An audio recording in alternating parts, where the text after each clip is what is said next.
yo, what it do? It's your boy J. Lou. And you guys are just in time for something new. Y'all already know what I'm wearing right now. Y'all already can tell what this is. As of right now, I'm 6 weeks into my wolf, you know what I'm saying? But every now and then it gets to a point to where no matter how good of a method you follow, no matter how much you brush or whatever the case is, you'll have hairs that will stick up, and no matter what you do, they won't be able to lay down. So what I personally like to do is against the grain trims, you know what I'm saying? So you may be asking yourself, why would I want to do an against the grain trim? The reason why I prefer doing against the grain trim is because a lot of times when you go to the barber shop and you ask them to trim your hair down, in most cases what they will do is they'll do a freehand trim, which simply means they'll take their guards, they'll take their clippers, as you can see with my masters, and they won't put a guard on, and then they'll just freehand trim without using a guard. Now I personally like doing against the grain trims with a guard on because it guarantees that I have an even cut all the way around. It ensures that I don't plug myself. But another reason why I like against the grain trims is because I can cut all the way into my crown area and not worry about messing my crown up, and it keeps my hair all the way even, you know. So if you have a concern with growing your crown out or whatever, or even touching your crown, an against the grain trim will ensure that you can cut into your crown area at any angle and you won't mess your hair up. But y'all stay tuned, I'm about to get into this trim and I hope y'all enjoy it. What I'm going to be using today are my Andes Masters. It's using a 6 guard, cutting against the grain. That means that it can be considered a 3, if y'all can see that. So I'm going to be using that to cut down all the little extra hairs on my head, and you can see them right now.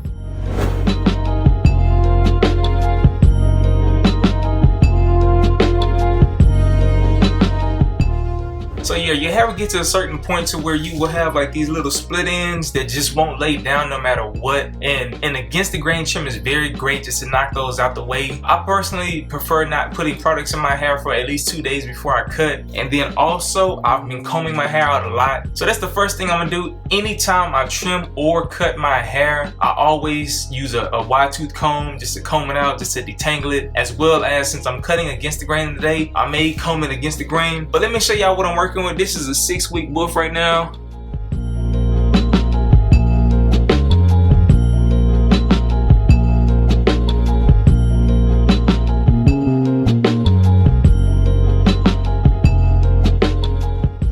Like I told you guys, the wintertime is usually wolfing season. As for me being down in Texas, it hasn't gotten cool or anything like that, man. I don't even think we've even had a fall. Like the leaves are falling off the trees, but man, I haven't felt the temperature drop. It really hasn't been a great wolfing season for me. But I like to trim my hair down every now and then because, like I said, it helps my hair look a lot better when I try to lay it down, because you get certain split ends that just won't lay down. And then with how fast my hair grows, I like to keep it thick, but I don't like to let it get too unruly, you know. So that's what we about to do. I'm about to jump straight into it. I'm gonna provide the little tips at the bottom of the video to show y'all how I'm cutting or what I'm doing in the process. So let's jump straight into it.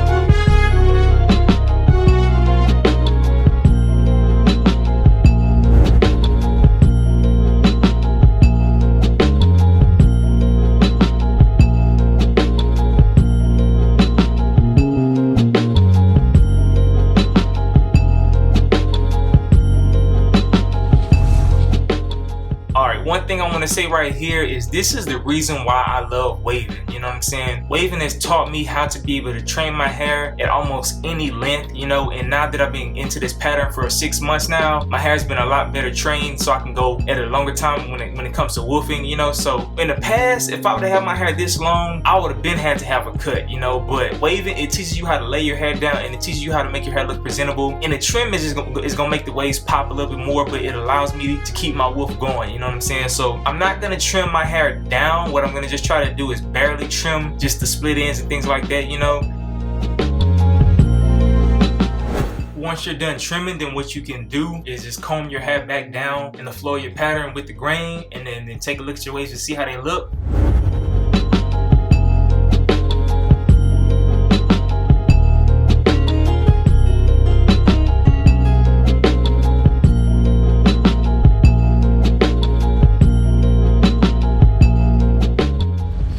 Now that I'm done with that, what I'm gonna do is brush my hair back down, since my hair has been combed back into the flow of my pattern.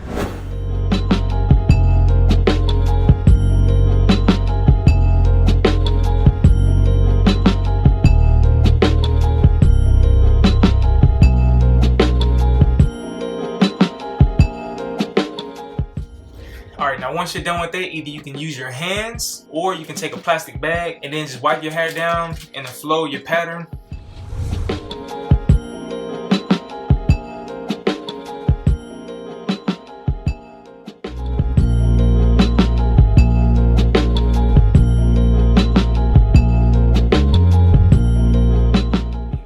Point of trimming your hair against the grain is just to help your waves look a little bit more maintained. But that's not the end of it. What you want to do next is take a number 2 guard, depending on how long your hair is. Because I use a 3, I typically go a guard size smaller when I try to knock down my edges. So I'm going to take a number 2 guard, as you all can see. And then I'm going to use this to basically knock down my edges.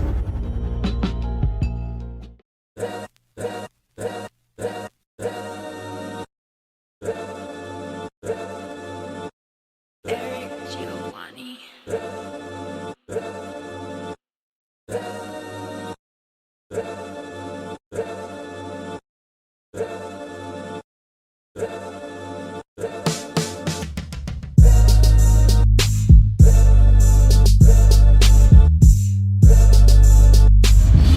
Alright, now for me, as you notice, I only knock down the top portion of my wolf with a 2 guard with the grain, because my sides, I can show you guys right quick. I really don't like touching my sides when I go with the flow, with the grain, because it's not always guaranteed. My hair grows differently along this edge. That's the reason why it's very hard for me to wave up right here. And if you want to be able to get waves all the way to the hairline, then you have to know if you need to cut or not. So with my sides, I try not to trim them down with a 2, because in most cases, if I hit it at the wrong angle, then it's gonna cut it down to like a 1, and I'm not trying to go with that, you know. So I'll just leave my sides alone, because at the end of the day, they don't stick up as much as my top, because my top has no issues when it comes to growing. But as you can also see, my right side, I have a little bit, like it doesn't really grow really thick right here, you know. So I don't really trim my sides. I mainly just trim the top, hit it with that 2, and as you all saw, I only hit the hairline. You know, you don't have to go too far back, because you're not trying to go with a haircut. You just want to knock down the hair, so when you give yourself an edge up, you get that crispy line. But yeah, man, this video really won't go into detail of how I did every single thing, because I'm not a barber. I'm self-taught. It was at certain points where I just had to turn the camera off and focus on actually doing what I did, just so it can look right. But yeah, man, I hope you guys enjoyed this video. If you have any questions, y'all already know what to do. Let's get into it. Alright, the next thing you want to do is take your brush and hit your edges. And what you want to do right here is try to brush your edges down, so when you trim your hair, it'll allow you to be able to see exactly how much hair you need to cut off.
Just finished giving myself a trim. I gave myself a lineup, and I also gave myself like a little fade taper on the sides, you know. So I'm basically just give y'all a spin around just to show y'all how I'm looking.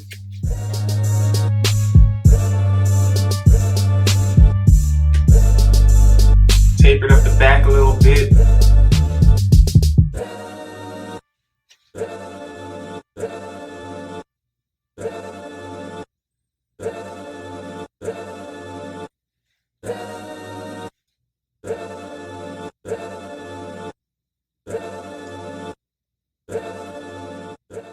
Just wanted to make this video just to show you guys what I do before the beginning of a week. But I hope you guys enjoyed this video. It's your boy J. Lou. Salute!